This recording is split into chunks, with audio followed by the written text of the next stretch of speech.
Good afternoon, everybody. This is another episode of AnAxToGrind. My name is Jason Wampler.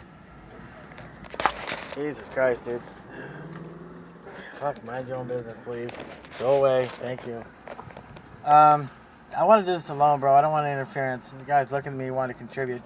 My name is Jason Wampler. This is another episode of AnAxToGrind. I'm doing 2 episodes today because I've got a lot to say. I've got an extra grind. With the Federal Bureau of Investigation, the FBI, their offices are located, I believe, on Olympic in downtown Los Angeles, in the Federal Building. The Federal Building is on Olympic, one of those fancy streets past 4th Street and off the 110 freeway going north. A shout out to my friends at the FBI. If you try to call for a complaint, the only number you're going to get is fraud detection. Otherwise, you can call 20 times. You're not going to be able to talk to anybody. I guess they're understaffed. I understand that. A shout out to my friends at the FBI. My name is Jason Wampler. I said that before. I've been building rockets out of the back of my vehicles. I had a Chevy truck or a GMC truck. Let's see. And then before that, or after that, I had a little Toyota Corolla station wagon. I've got a Toyota Sienna, and I got to tell you, shout out to Toyota. I love you guys. I'm only going to buy Toyotas for the rest of my life.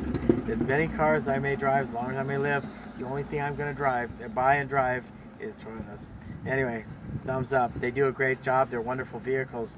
Shout out to my friends at the FBI. Hey, good folks, a little trick. If you want to find out if the FBI's got a surveillance van in your neighborhood, what you do is go to your settings on your phone. If you have an Android phone, I don't know how what do they call iPhones, the smartphones made by Apple work.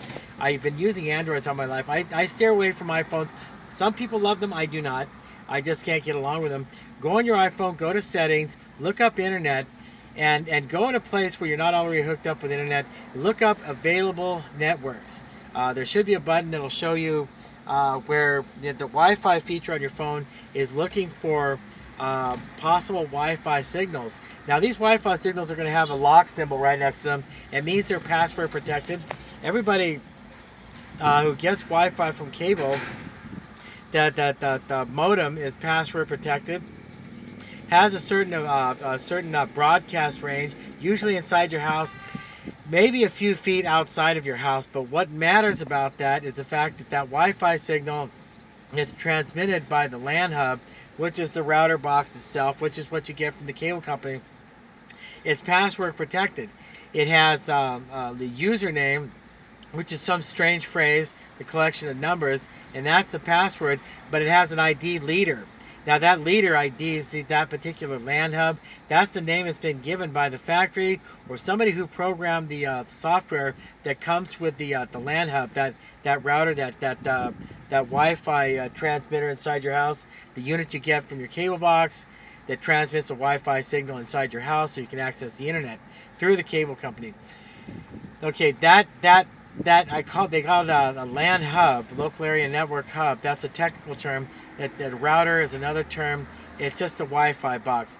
Those Wi-Fi boxes come with names. They're pre-programmed with those names and are usually only affected or changed by the person who programmed the microchip, the microprocessor inside the Wi-Fi hub. That's an oversimplification of how it works, but take my word for it, that's how it works. Now, here's what's interesting about that. The FBI, I believe, cannot just hide their existence completely. They have to declare who they are and what they're doing, unless the rules have changed. So when you see a list of available Wi-Fi area networks, you're going to see LAN hub identifiers, which are those little Wi-Fi boxes in every one of your neighbor's houses. If you live in an apartment complex, you're going to have a list of hundreds of these headers with the little lock symbols right next to them. Those are LAN hub identifiers. They're little Wi-Fi routers. They have names. Now the locks indicate they're password protected. So they have passwords that have been assigned them. It comes from the cable company. However, if you buy a house, you move into the house, you go through the trouble of setting up cable in your apartment or the house you buy or the place you're renting, they may ask you if you want to set up a password. And if you get the chance to set up a password, which I think you can, because some of them have personalized names, Hispanic last names, which I think is really clever and creative, then I think you can do that. But you do that the time you set up your cable service, your internet, your cell phone, or your phone and your TV package deal through AT&T or Verizon, any one of them. We have fairly good service in our neighborhood, and I have nothing against cable companies. They work for a living. They have overhead. They have to charge money. They have to they have to make a profit as well. Anybody who's self-employed is in a 40 to 50% tax bracket, and I got to tell you, if you're not just covering overhead, if you're not making a profit as well, you're just really not. You're not justified in being self-employed. You can work for somebody else and make more money. So you have to make that extra profit if you're self-employed. I understand. I get it. I'm self-employed myself, which just kind of sounds redundant. Anyway, but look on that list, those identifiers, those headers. I'm taking a long way about explaining why I'm telling you this. So on your phone, you go on settings, you go on network connectivity, and you want to select a list of headers, identifiers, the nomenclature, the name that these LAN hubs, these Wi-Fi routers are given. And if the customer elects not to give them the name, they just get a serial code or an AT&T with a bunch of numbers and letters right next to it. And because they just don't feel like personalizing the name of their router. They don't care. That's not a pet. It's not a member of the family. It just does something for them. Scroll down that list. If you're suspicious about any type of criminal activity in your neighborhood, you think there might be drug dealers or maybe somebody's under investigation, maybe somebody's on Megan's list and you don't know about it. There's a sexual predator, there's a child molester in your neighborhood and you don't know about it, and you're wondering if there is anything like that. If you don't know what to do, if you can't call the local police department, ask for a breakdown of Megan's list, if you try to get through to the Los Angeles Sheriff's Department, it's never going to happen. They're understaffed. Los Angeles Police Department, they kind of think differently. They don't behave or think correctly. You're not going to get anything out of them. You try and call the FBI, good luck. You can call them 20 times, you're not going to get anything. So you look something up on the internet to try and get some type of information on the Megan's Law, like a list of child sex predators. Well, yeah, you can download an app off their phone, but they're going to make you pay for it.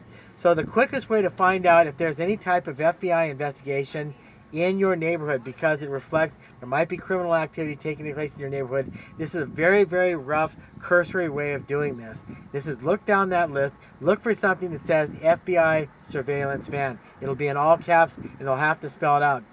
The FBI has to declare their presence. They can park it in marked vans, but unless the laws have changed, unless U.S. Congress has changed the laws on this, the FBI has to they have to declare their identity on a list of these headers. That way, if people look for a LAN hub in their area, or if they want to know about criminal activity in their area that's serious enough that it's being investigated by the FBI, they can be informed, and then from there, they can use that information to pursue the matter further and protect themselves, because you just never know.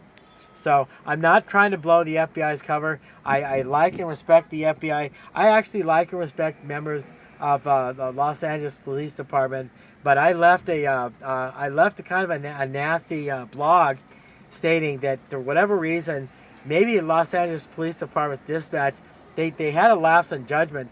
They don't know how much money it costs to dispatch a police helicopter. Those things, folks, cost $7,000 to $8,000 an hour to run, to operate. Helicopters are very expensive.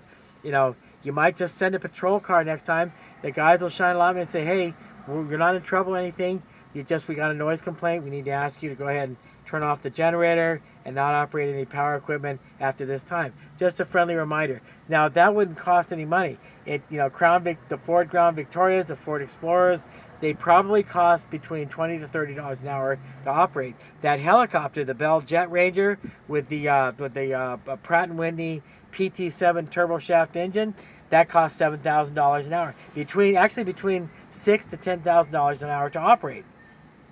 And then you've got the spotlight. And by the way, guys, I want to let you guys, the the aircraft, the helicopter pilots know. By the way, I can see you looking at me, and I know the technique where you shine the spotlight in one direction, but you shoot the infrared at me. So I know you've got me. You're pointing the infrared at me. I can't detect the infrared because I can't see it with my naked eyes. It was 12:40 in the morning. My apologies for running the generator set and power equipment at 12:40 at night. That really was stupid and was rude, and I apologize. But you guys are wasting taxpayers' monies with a helicopter that costs between $7,000 to $10,000 to operate.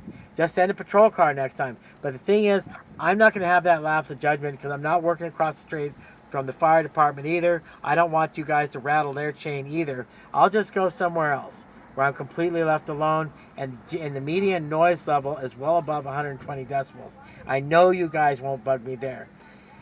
Anyway, so that's that. So if you want to know if there's any type of trouble in your neighborhood, just go on your phone settings, look up Wi-Fi, and then just start looking up that list of router headings, the router names in your neighborhood, and look for anything that says FBI surveillance van or FBI van, and you'll know. And then from there, you can download or print that, and then you can call the FBI or local authorities and say, look, FBI is doing domestic surveillance in my neighborhood.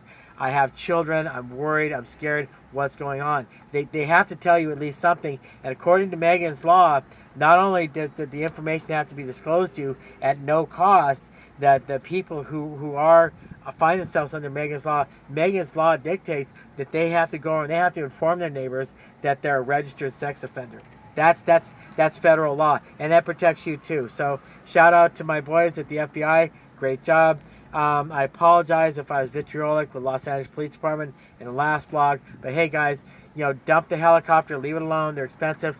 Quit bothering the fire department, folks. Quit bothering those firemen. They've got enough crap to deal with. They don't need to be following your orders to buzz my flight line. That was silly. That whole display was a goddamn. It was a comedic circus. Don't do that. So shout out to Los Angeles Dispatch. Knock it off. It's really expensive. Just send a patrol car next time. But I won't do that. So it's lights out for me after 10 p.m. If I have to work out of my vehicle, I'll do electrical engineering work which doesn't make any noise whatsoever. Okay? I don't necessarily like that type of tension, but I know that you guys look like fools spending nearly $4,000 on that 30-minute circus last night. And I'm going to make sure everybody knows about that. And I'll let you guys know too. All right? My name is Jason Wampler. We're at the 12-minute mark. This has been a double episode. It's the second episode of the day of AnAxToGrind. Thanks a lot. Bye-bye.